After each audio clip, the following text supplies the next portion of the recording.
wa rahmatullahi wa barakatuhu. Alhamdulillahi rabbil alamin.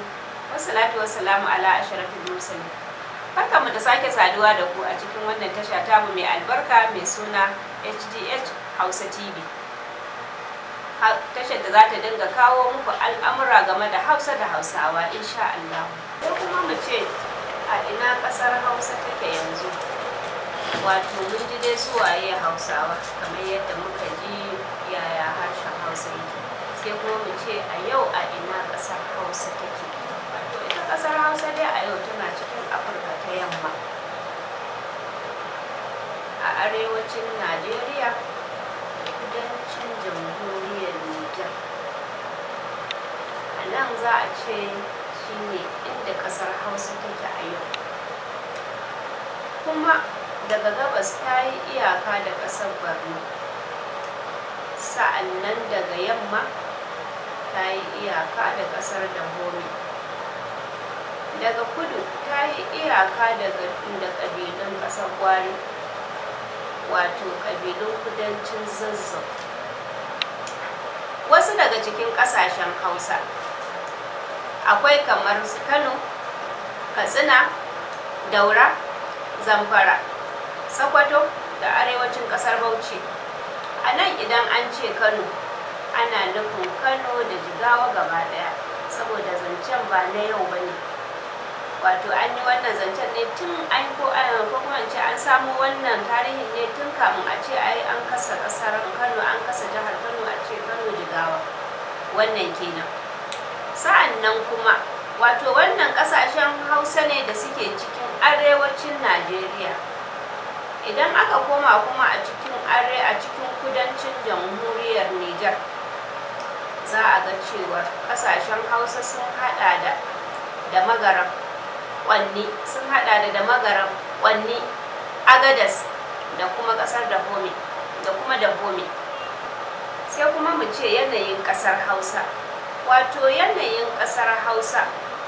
Ƙasar Hausa shimfiɗaɗɗiyar ƙasa ce mai yawan sarari da tuddai da tsaunuka, wato da 'yan tuddai jefi-jefi da kuma tsaunuka duka a cikin ƙasar Hausa.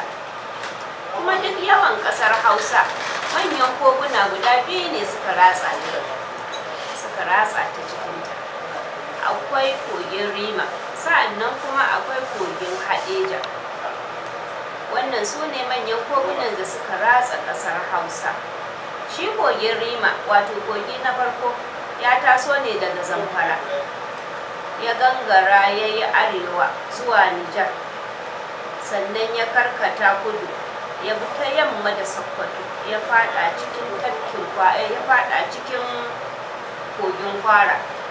Shi kogi na biyu shine kogin Hadeja, wanda asalinsa daga Kano yake. Shi wannan kogin daga Kano ya taso, ya bi ta Hadeja da Ringim zuwa Unguru da Gashuwa, ya fita Gaidam, ya fada cikin tafkin Chadi. Kuma wani ikon Allah, daji ma a ƙasar Hausa kala biyu ne, ko kuma in ce daji ma a ƙasar Hausa iri biyu ne. Akwai dajin Sahel. Shi wannan daji na Sahel shine daga arewa, wato daga arewa yake. Shi kuma daji ne mai ƙarancin bishiyoyi da ganyayyaki. Dukkan kuma bishiyoyin da suke cikinsa sukan kaɗe da rani. Idan damuna ta kusa sai su yi ganyayyaki. Shi wannan daji idan ka yi kudu, dajin yana ƙara kauri ne, bishiyoyi suna ƙara tsawo, suna ƙara kusanci da juna. Wato dajin yana ƙara kauri, bishiyoyi suna ƙara tsawo, suna ƙara kusanci da juna. Kuma ganyayyaki da ciyayi a dajin nan sukan shekara da ganyensu. Wannan kenan. Sai kuma babban dajin nan, wanda shi ne ya keta ƙasar Hausa baki ɗaya. Wannan daji shi a kowane gari akwai irin sunan da suka bashi, wato akwai irin sunan da suke kiransa da shi. Kamar a Sokoto ana kiransa da dajin Gwamna, a Katsina kuma ana ce masa dajin Rugu, a Kano kuma ana ce masa dajin Falgore, a Bauchi kuma ana ce masa dajin Yankari, sa'annan kuma a Borno ana kiransa da dajin sambisa, wato inda a yanzu ake ta gumurzu. To na ku faɗa ki nisa, yaro bai gani ba balle ira ba, Allah ya kyauta. To yanayin daji kenan a ƙasar Hausa. Sai kuma mu kalli yanayin shekara. Shi ma yanayin shekara a ƙasar Hausa iri biyu ne, akwai yanayin damina kuma akwai yanayin rani. Shi yanayin damina a ƙasar Hausa shi ne ake samun ruwan sama, wanda kuma ruwan saman nan yakan isa a yi aikin noma da shi, wato a yi noman abinci da shi. Shi kuma yanayin rani shi ma za a iya cewa iri biyu ne, akwai hunturu wato lokacin ɗari, sa'annan kuma akwai bazara wato lokacin zafi. Duka wannan ana ɗaukarsa a yanayin rani ne gaba ɗaya. Sa'annan kuma noma ma a ƙasar Hausa iri biyu ne, ana noman damuna da rani wanda a cikinsa aka fi noma kayayyakin abinci, sa'annan kuma ana noman rani a ƙasar Hausa wanda shi kuma ana noma kayan lambu ne da kayayyakin miya a cikin noman rani. Wato wannan noma na rani noma ne da yake kawo kuɗin shiga cikin aljihun manoma. Shi ko noman damuna noma ne da ake abinci da shi, duk da shi ma ana yin wato noma yana kawo wani abu cikin aljihu bayan an samu abin da za a ci. Wannan kenan.